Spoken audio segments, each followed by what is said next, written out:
How do the ancient Taoists and the Western Hermeticists and the Western occultists cultivate energy differently? I've often mentioned that in the Chinese Taoist practice, there's this concept of the Dantian system, and it's this energy reservoir that stores different subtle energies within the body.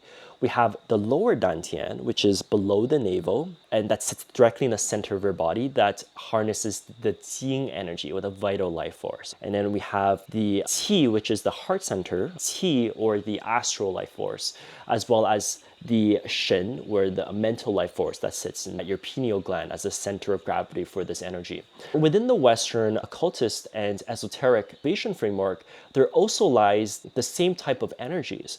However, I would say that the emphasis of the two is very different. In the Taoist tradition, the emphasis is in cultivating vitality. And there's this very strong movement towards cultivating an eternal body and the eternal youth, and this gravity towards immortality and elongating the human's lifespan and the physical capacity so that one can cultivate longer. Whereas in the West, there's less of this tradition and more towards the principle of mentalism.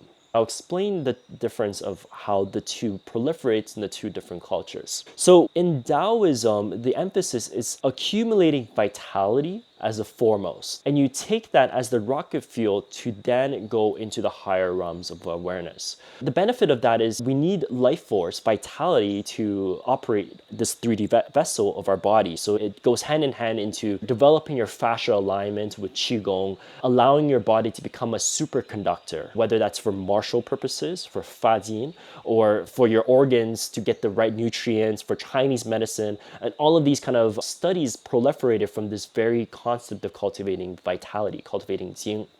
Now, within the Western occultist perspective, there's less of an emphasis on health and much more emphasis on doing higher magical work in the Akashic field and through the principle of mentalism. So the emphasis and the very start of Western cultivation is actually through the mental field itself. All is mind, the universe is mental, as the aphorism would go.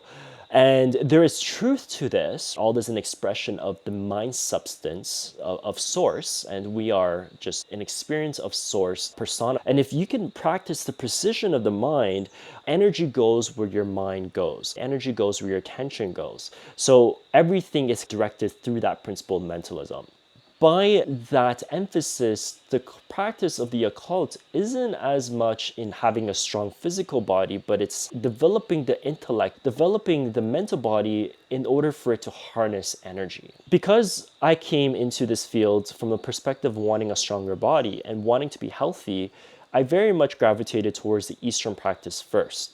However, in the Taoist system, probably 80-90% of the emphasis is on how to cultivate the lower dantian. And very little literature is even written on the causation chain of how that energy would then go into the middle and the upper dantian. And nearly nothing is written on wuji or the Akasha and how to cultivate void energy. Whereas the West, I would say 90% of where the Western literature lies is through mentalism and through the Akasha itself. And the emphasis starts with the prerequisite that you can even access Akasha. And for the majority of people, they can't access it. So the Eastern framework gives us a really good ladder and stepping stone into getting into Akasha and working into accessing the principles of mentalism.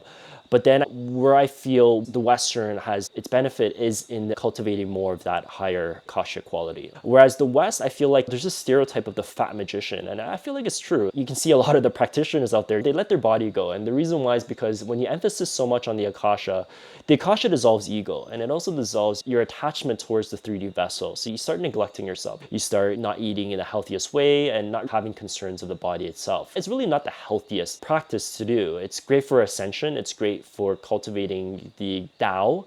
It's great for cultivating the higher principles, but it's really not great for one's body, right? I found like when combining these two practices, it's not only complementary, but it very much builds up the whole system for me.